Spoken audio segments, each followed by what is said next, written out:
Top quality और consistent performance के लिए सिर्फ सिल्वर पंप्स। टॉप क्वालिटी और कंसिस्टेंट परफॉर्मेंस के लिए सिर्फ सिल्वर पंप्स, नाम याद रखना। मी असं म्हटलं नव्हतं विकत घेऊन वाचणार नाही किंवा काय, मी म्हटलं की त्याच्यामध्ये ज्या गोष्टी बाहेर आलेल्या त्यावेळेला की त्याच्यापेक्षा ईडीनी काय त्यांची चौकशी केली हे मला वाटतं त्यांनी लिहायला पाहिजे होतं, पण त्यावेळेला ज्या गोष्टी आल्या त्या सगळ्या मीडियामध्ये होत्या, मीडियातनं समजत होत्या. म्हटलं नेमकं काय आहे पुस्तकात हे वाचून बघावं म्हणून वाचलं. आणि वाचल्यानंतर माझा सविस्तर अभिप्राय जो आहे तो मी संजय राऊतांना पत्र लिहून कळवेन.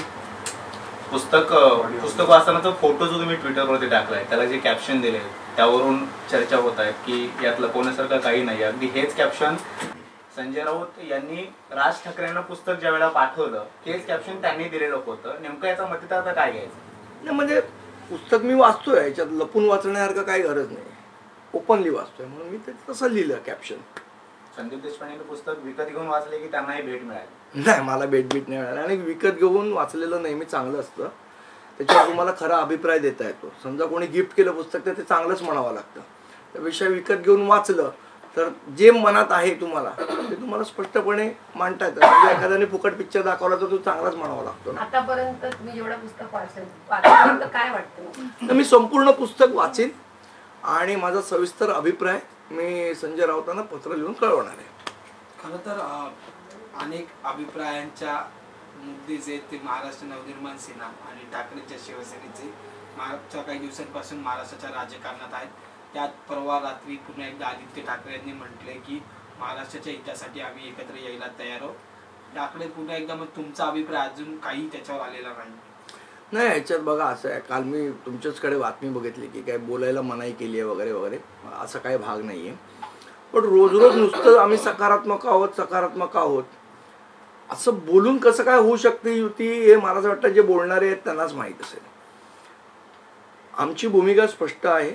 ज्या दिवशी सन्माननीय राजसाहेबांकडे हा प्रस्ताव येईल त्या दिवशी ते त्याच्यावर निर्णय घेतील. आत्ता काय झालंय तुम्हाला सांगतो. आत्ता जे झालंय ते हिंदीचा एक शेर आहे तेच चालू आहे, जे शिवसेना उभाटाकडनं चालू आहे. म्हटलं ह्या शेरमध्ये त्याचा पूर्ण अर्थ दडलेला आहे. तो हिंदीतला शेर असा आहे, नजरबाज ने नजर को देखकर नजर से क्या इशारा, नजर नजर का खेल है यारो, नजर नजर ही ने समजा. हे सगळं दुरून डोंगर साजरे आहेत. याच्यामध्ये कुठलेही ठोस कुठला प्रस्ताव आम्हाला आलेला नाही. ज्या दिवशी येईल त्या दिवशी निश्चितपणे सन्माननीय राजसाहेब ठाकरे योग्य तो निर्णय त्याच्यावर घेतील. हा नजरेचा इशारा सत्ता म्हणजे चर्चा सुरू झालेली आहे. मी तुम्हाला तेच सांगितलं ना, सध्या तर काही नाहीच आहे आमच्याकडे. जोपर्यंत ठोस पर्यायी कुठला प्रस्ताव येत नाही तोपर्यंत त्याच्यावर आम्हाला उत्तर देता येणार नाही. आणि त्याच्यावर जो काही निर्णय घ्यायचा तो राजसाहेब घेतील. ठाकरेंकडून पहिला प्रस्ताव यावा अशी. हे बघा असं आहे, 2014 आणि 2017 आमची जीप मोडलेली आहे, त्यामुळे आम्ही ताक सुद्धा फुंकून पिणार आहोत. सर, हिंदी सक्ती मागे घेण्याची तुम्ही म्हणतात की ताक फुकून प्यायला हवं, पण तुमचे जे पक्षातले काही लोक आहेत ते म्हणतात की आता ज्या युतीच्या चर्चा आहेत त्या चांगल्या मार्गाने सुरू आहेत. आणि स्वतः अविनाश जाधव यांनी म्हटलंय की चर्चा सुरू झालेल्या आहेत. चर्चा आमची कोणाची काही चालू झालेली नाही. राज ठाकरेंनी दादा भुसेंना पत्र लिहिलेलं आहे की अध्यादेश कधी अंमलात आणणार आहात, त्या संदर्भात नेमकं काय पुढची भूमिका असणार आहे मनसेची? नाही, असं आहे की सरकारने घोषणा केलेली होती की हिंदीची सक्ती आम्ही मागे घेतली आहे म्हणून.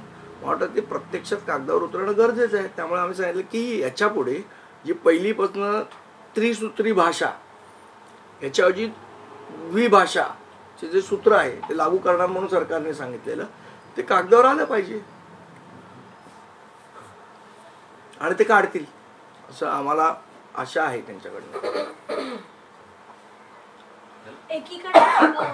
एकीकडे शिवसेना ठाकरे गट आणि दुसरीकडे शिवसेना शिंदे गट दोन्ही सातत्याने ठाकरे गटांनी अजूनही भेटी दिली नसली तरी ते सांगतायत की आम्हाला एकत्र येण्यासाठी आम्ही सकारात्मक आहोत.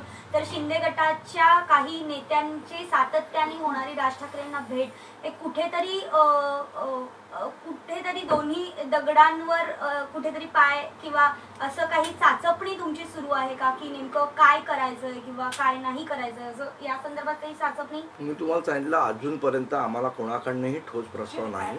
ज्यावेळेस तो प्रस्ताव येईल त्यावेळेस त्याच्यावर योग्य तो निर्णय राजसाहेब ठाकरे घेतील.